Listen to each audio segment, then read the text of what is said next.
Hello, everyone. Welcome to our conversation with Mr. Alan Solomiak. He is an expert in standardization. The only intellectual property documentation we are aware of are the patents. And here he has introduced a new standard at the request of European Association of Inventors. He has designed the CreaFREE standard. Let's try to understand from him how a simple voluntary standard circumvent an existing legislation. Yes, I'm indeed a specialist in standards, and I have discovered at the end of my career as a professor of law that standards regulate the global world. Before this global world, before 1994, the World Trade Organization, the World Trade Agreements, there were treaties and national legislation. And it was difficult to have exchanges between states.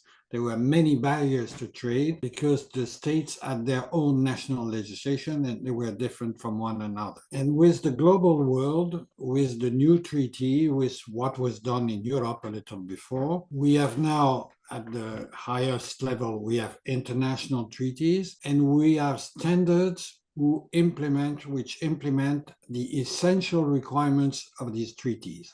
So the global world is mainly made with standards, and these standards work together with legislation.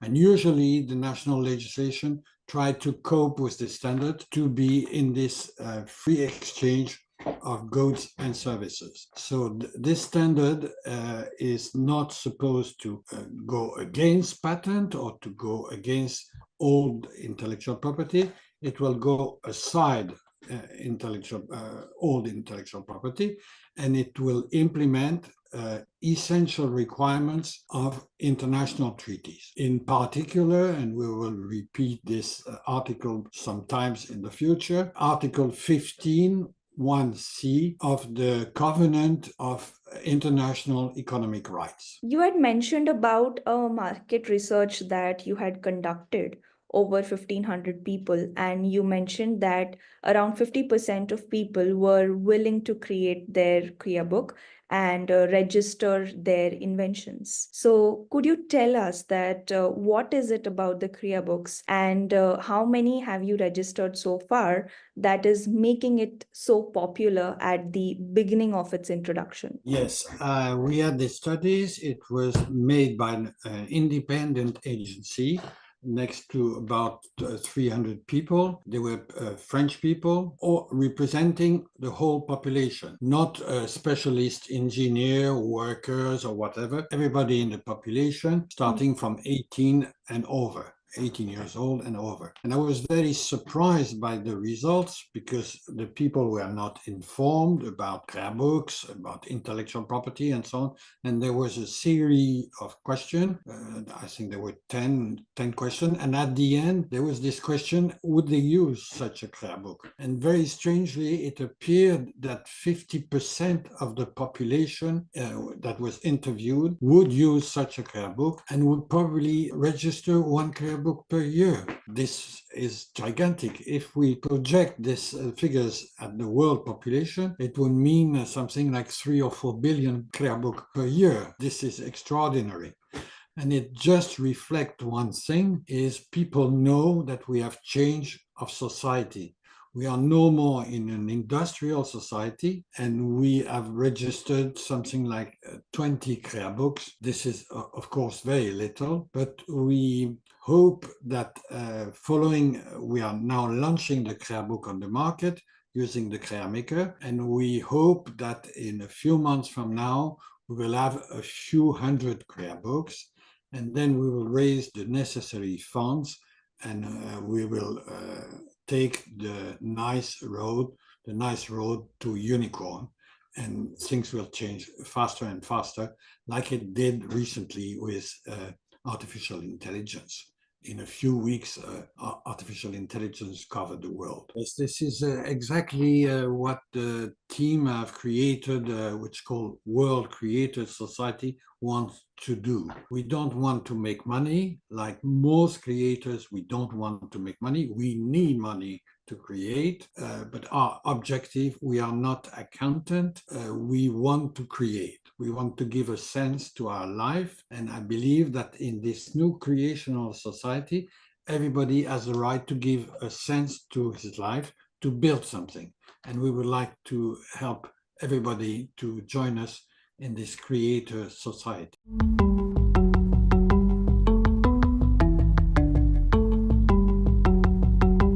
So the standard that you have introduced, Mr. Allen, is a book where you publish your innovation and then it protects the rights of its original author. And we have seen that the patents or the old regulations of intellectual property have effectively excluded this. If you have published something, so you cannot take a patent on that particular thing, or it's not your particular invention, anybody can use it. So could you please help us explain how is Creabook being effectively used here? This is the principle of patents you've just described, and this is correct. Patent protects something which is novel, which is new. So if something has been published somewhere else, your patent application will be rejected. And if you don't have a patent, you will not be protected. The idea of the patent was that if you have creation of arts or literature, it's not useful, so you can have author rights.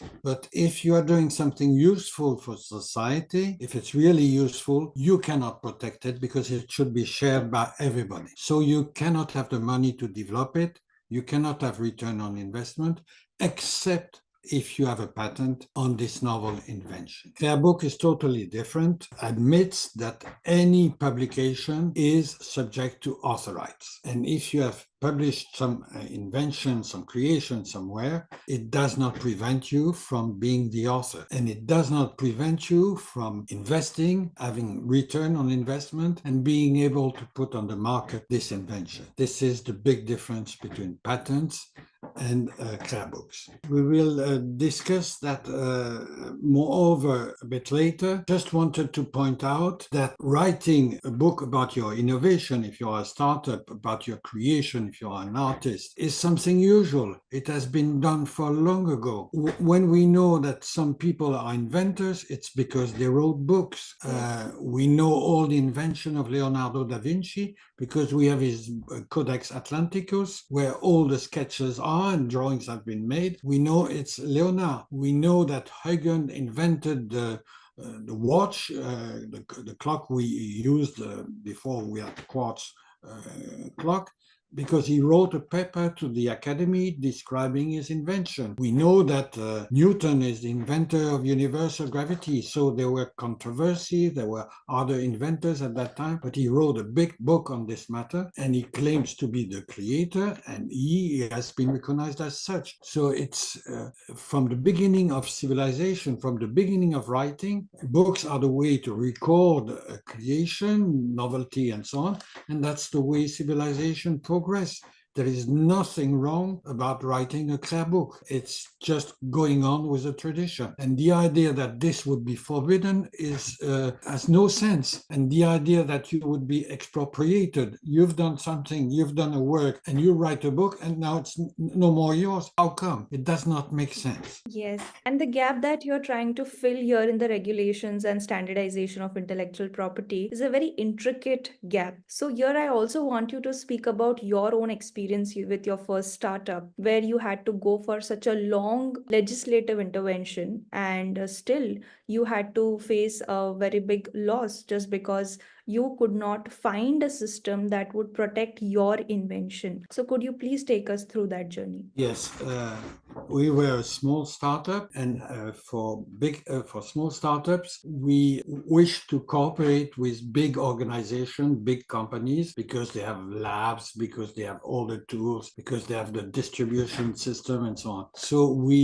startups look for cooperation with big companies, and in many cases, startups invent some new telephone, Android, for example, and then Google buys it and give it its full dimension, and there's nothing wrong in this matter. We had invented some new, very important product, switch up optical switch, that would change the whole system of switching in houses, in office, in factories, and so on. And we had first market with the national defense in France to develop the product, and we were supposed to make Tempest keyboard. We associated with a big company when we signed a confidentiality agreement, and they took the whole market from us, and they patented with other patents than ours, and we had a fight with them, and they had the best lawyers in France, and the fight lasted 12 years, and we went on bankruptcy. And we have designed this standard to prevent this happening ever again, especially for all startups, not only for us. And that's the reason of this standard. So what you're trying to tell us is that if at that time you had published a Creabook and it was that Mr. Allen is the author of this invention, then you would have been able to claim your rights on the particular switch that you had developed. Yes, we have created plenty of new tools inside this standard, not only the Creabook, but also some tools for justice, procedure, and so on. And to prevent this type of action to occur again, we have created two special tools, CreaSafe and Creapax. CreaSafe is a new type of confidentiality agreement, very short, like traditional confidentiality agreement, 2 pages. But on the first page, we give the Creabook, we call the Creabook. So there is a full description of the product. We wouldn't have had the difficulty in justice as we had in practice. And on the second page, we have a list of crypted annex where we put in the confidential information we wish. And in this crypted annex, we would have put the national defense market, and then it would have been easily proven that we had been stolen from this big company. And at the end of the CreaSafe agreement, we also have amicable settlement procedure. So we wouldn't have to go to justice if we had a difficulty with this big company. If we had the standard at that time, we would just have asked for a mediation and then an arbitration, and in 1 year the file would have been closed. With the Creapax, we have the possibility to generate also this type of amicable settlement and obtain compensation. So this would have never occurred in this situation.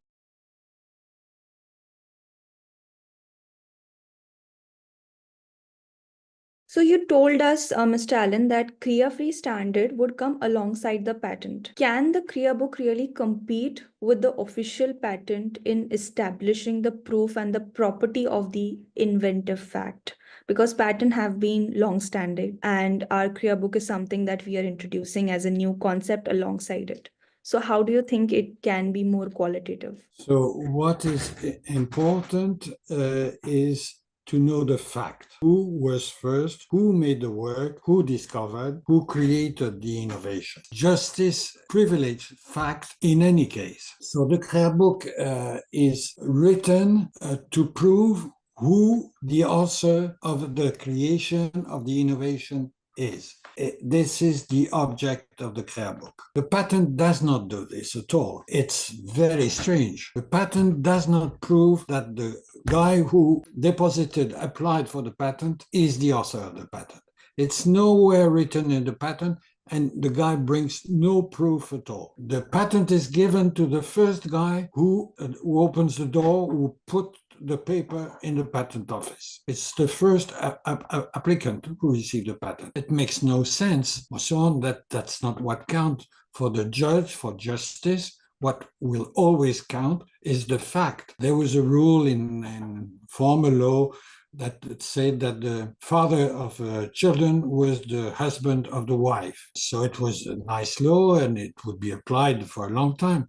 But now we have DNA. We can have the proof that it is and if the father prove that he is not the father of the child, he's not the father of the child, and law can say anything, justice cannot contradict the fact. So the patent application is reviewed by the trained patent officers and a lot of the times associated with the government, and this system is long withstanding. and has earned a lot of trust of venture capitalists. So why would a venture capitalist place more trust in a private Creabook that may not be an officially issued by government? Yes, that's also a very good question. So, of course, for a venture capitalist to have an official title gives a credibility, no doubt about it. But venture capitalists know that the patent, that the certificate or the examination given by the office is not guaranteed. The state does not guarantee the patent it delivers. So that's make a big difference with the Creabook, because the Creabook is guaranteed by the World Creators Society. This is a very big difference. And the examination made by the Creators Society is much deeper, much further than the patent examination. First, the Creabook is made by the creator, it is registered, and we have no control on this registration. We don't reject inventions like patent office do. But if the guy wants to prove and have confirmation and certification, then he can enter the process. So the first start of the process is that the Creabook is published, and anybody in the world may contradict what is in the Creabook. And the inventor, the startup, may review its Creabook and make it better through this contradiction and make something stronger in this way. So the first exam is this public inquest. Then there is another exam which is made by accredited expert by World Creators Society to see if the Creabook is formally correct. Does it has all the elements, structure, and so on, which is mentioned in the standard, and did the creator, the startup, answer the question in the public investigation? If it's correct, first certificate is delivered. Then there is a second certificate, which the patent has none in any way. It's the value of the creation. There is a methodology in the Creabook to value each innovation. So the startup value its creation, and there is an examination made by the World Creators Society expert to see if the methodology of evaluation is correct in line with the standard. And this is the second certification. And we have a third certification, which is a bit like a Nobel Prize. We have a jury composed of the best specialists in the world in this matter, and they read the Creabook, they receive the authors, they ask them questions and so on, and if they feel that the creation is really original, then they deliver the stamp of originality, which is the highest level which we can achieve in the world today. So we call this a sovereign Creabook, and we are much above the level of examination of the patents. So the first point that you highlighted was very important, that patents can often be very geographic and limited to the nation. But here, when you register a Creabook, you are getting a global registration. So your invention is with your name, whether it is, it is in India, whether it is in Europe, it is under your name, and you always remain the original creator, which is definitely a point that clearly stands out about Creabook.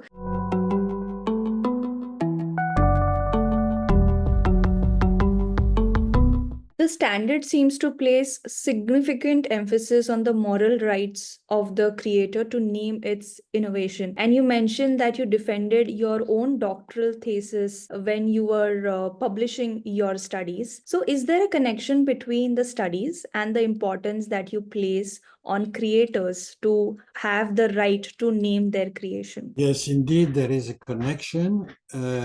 So my thesis in law was dedicated to the power of nomination. Power of nomination. Nomination refers in this matter to the designation of ministers and civil servant, but it also refers to the idea of naming. And the naming of the product by the creator is a moral right which is recognized by international treaties. In the Declaration of 1948 of Human Rights that was prepared by Eleanor Roosevelt, it is written in the Article 27, it is written, everyone has the right to the protection of moral and material interests resulting from any scientific, literary, or artistic production of which he is the author.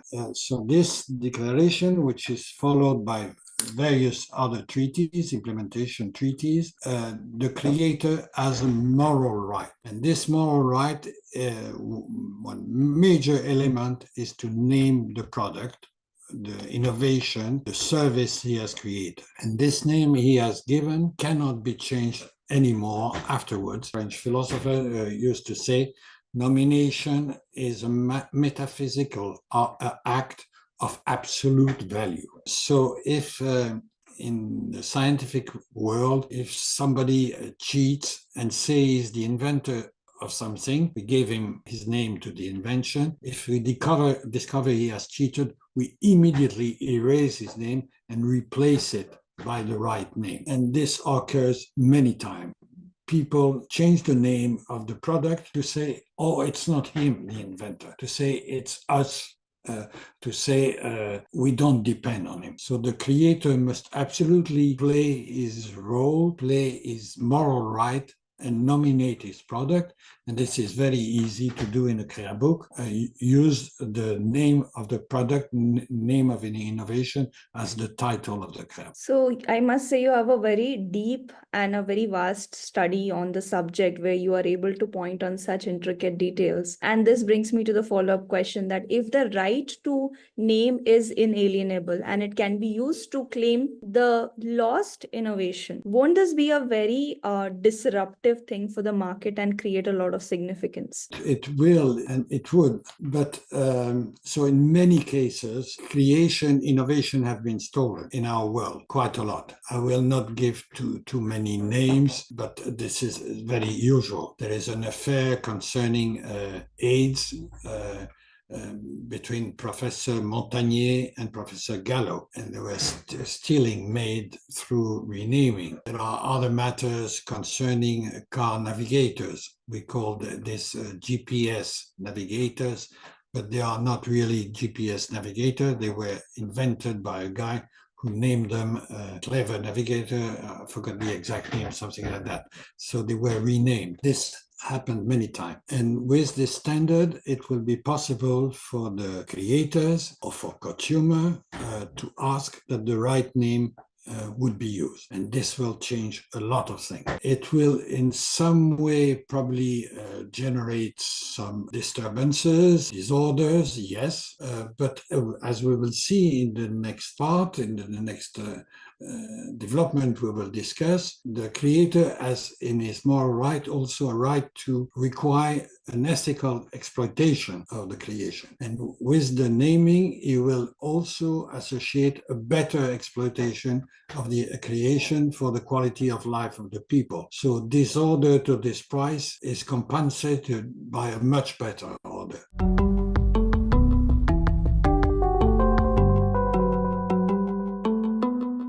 In your book, you argue that the ecological disaster the world is facing is a consequence of the direction taken by the traditional intellectual property system. Instead of mitigating disaster, progress seems to be accelerating it. How can the Creabook help change this trend? Our system of intellectual property is non-ethical. It has no ethic. It is directed to serve companies, and companies want to make profit. And they do not behave according to what economy should be. Economy is a science invented by a Greek called Xenophon, who was a disciple of Socrates. And according to Xenophon, economy means good norms or good standard to regulate the administration of a domain. And in this book, Xenophon insists on the fact that economy should always protect nature and even improve it. This is not what we have done with patent. We are destroying nature and more. More there is progress, more there are digging of mines, more there are pollution. We have the patents serve established companies, and the established company I regret it, polluting company. So there's a whole old intellectual property system serve bad causes and destroy the nature. Yeah. The Creabook is supposed to change it, and we've designed the Creabook in such a way that it would change it. Creabook is not ethical at the beginning, so anybody can apply for guns or any bombs or whatever, but we only certify Creabook which contain an ethical charter of exploitation in which creator serves the interest of society. And all the invention we certify must have a continuous ecological improvement clause. So all the progress made under certified Creabook must serve the improvement of nature. So this is a very big difference between patent and Creabooks, because Creabooks, if they are not certified, have a little value, and to be certified, this Creabook should have an ethical charter. Yeah, so certified Creabooks are serving the ethical charter, which is a gap that patents are not able to fill in, at least as of now. So here is another question that I have when you said this, Mr. Allen. The economy is renewing itself at an unprecedented pace. Over 70% of the products on the market today didn't even exist 30 years ago. You believe that thanks to the Creabook, most of the products on the market in the 10 years will be genuine, authentic products protected by the author rights. Can you tell us what is the impact this authorization will have on the ethics of our economy? Yes, we are all very sad. We see the nature being destroyed. We see wars multiplying. The future looks very bad. We spend a lot of money we don't have, and the new generation will have to suffer for all this. We can have a much brighter future, a future where robots do our work. We don't have to work anymore, and this is happening. We can have a future where a lot of creations are made and the creators are interlinked by many licenses, and there are a lot of interdependencies between the nations. So that was the success of Europe. No war at all, because too much ties, too much bonds between the nations. So that's another very positive consequences that I can see. And then people looking for the quality of life, not consumption society, not armament, much brighter future thanks to ethical economy. This is what economy should be, bring happiness to people. Yeah. So aren't you concerned that with such an extensive IP rights, both in the scope and duration, and with the millions of rules that you just told me, we could see a generalized blockage in the market, because like everything is now, under the author rights of so many people? Yes, this was an argument. I had some exchange with many people when I prepared this standard, and I had some exchange with a very good patent agent, and that was his argument. If everybody could protect his creation, then everybody would block the economy, would ask things impossible to the economy, and this would ruin our society. I don't believe in the truth of this saying. First, we have the World Creator Society and all the Creabook, which will organize the exchange between the creators, and these creators will have to have a responsible behavior and share their creation with others. That's one thing. And second, in practice, this authorized system has existed with the Berne Treaty since more than 1 century, and we have never seen a blockage in art, in movie, in literature. On the contrary, they developed very well in this system.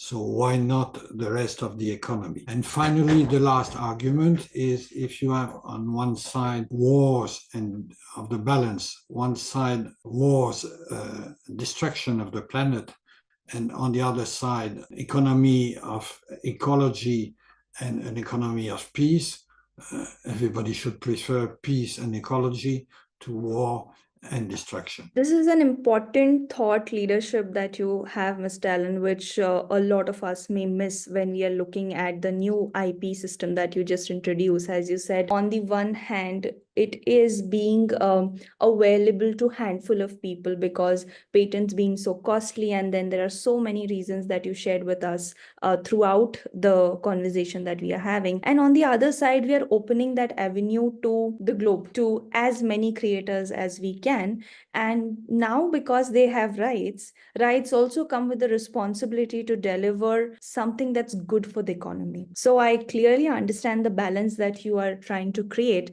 when you answered a question. Thank you very much for answering such an important question.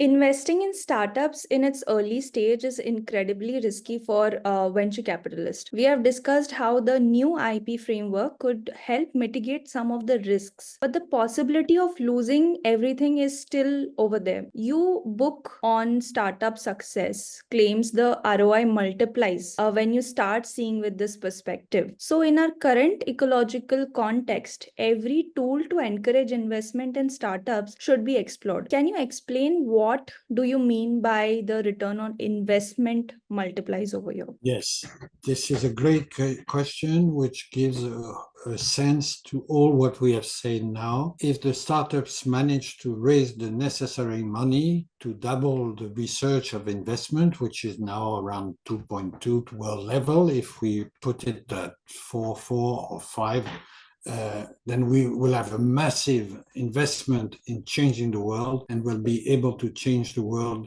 very soon. For the last 20 years or even more since Kyoto Agreement, many startups have been created. They had great ideas, but they could not realize them because they didn't get the money. I studied the startups who succeeded. The best didn't do very good things, like TikTok and other. That's one of the biggest unicorn in the world. It is the biggest. It's nothing. It has no ethical chart. It works without ethic. But our startups would work without ethic, with ethic. But I've studied these unicorn, and I discovered things I did not imagine. That is, biggest unicorn we have, or the GAFAs and so on, the return of investment is incredibly high. It's between the seed phase and the expansion phase. They all multiply their return on investment, the value of their shares, by more than a multiplier of 1,000. 1,000. I thought that venture capitalist was a multiplier of 10, but it's much higher than this. So there are possibility of profits for investors in startups which are very, very high. And we went further in this matter, and we draw a curve of multiplier, of the multiplier of ROI. And we discovered that when investment is made in the early phase, where it's the most needed by the startup, then the multiplier is very, very high. And if people invest in the latest phase, that is scaling or expansion, then the multiplier starts to be very low. So it's interesting to take risk and invest in the early phase of the startups. And if we do this, we won't have a failure of 90% of the startups, but maybe a failure of 80% only, or even lower a failure. And if all these startups succeed with ethical chart, we will change the world in a very fast time, in a very short delay. So the Creabook is being a very intelligent solution and a bridge both for the founders of the startup and also for the venture capitalist, because startup also want the funding in the initial stages and it's risky for the venture capitalist, but they also get better returns if they have invested in the right kind of the startups. So you recommend that startups, either independently or under the guidance of financial institutions, form collective investment schemes which will reduce the ROI multiplier but also significantly lower the risk of overall failures. Can you elaborate more on this approach to just conclude our conversation? Yes. The startups need money. People should spare more money, and general people in all population should stop this consumption trend, which is very bad for the living. We should stop this advertising and so on. We should start building the future and not consume the planet all the time. And this is possible if we create investment tools for the startup. Such tools would be very simple. The Creabook is transformed through the blockchain into non-fungible token, so that starts to be a material property, which is autonomous, and the creator can now share this property with other people, and it can get loans from it. It can create some money, that's called utility tokens. It can also create some shares. So that's a first way to finance the startups. But big companies such as insurance companies or banks can also create portfolios of various startups, maybe a portfolio of 20 startups in well-chosen sectors, domain, and so on. And in this portfolio, they make one share. And of course, some startups will fail in these 20 certified startups. A small number will fail. And the other who succeed will compensate the failure, and the general profit will be very high. So we believe that with such high profit offer, and 10%, 15% a year, 20% a year, everybody would like to invest in something, and not 2 or 3%, but 20%. So the capacity of the startup to raise money would grow immensely, and the possibility to change the world also could realize in a very short delay.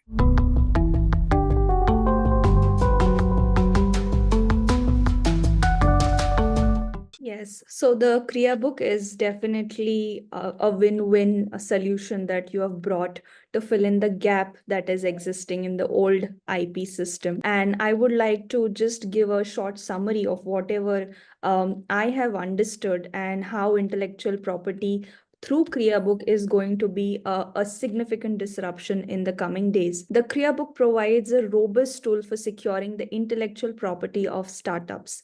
It claims can be validated by certifications, which deters confronting the naming process based on the moral rights of the creators, allows a quick and clear identification of the ownership. The CreaFREE ecosystem offers all member startups the resources to build a public support around an ethical image. So it's not only limited to venture capitalist funding. The ROI multiplier curve that you explained enables the creation of financial instruments that can mobilize the substantial savings needed to fund the research and development and everything that a startup needs to grow in the initial phases.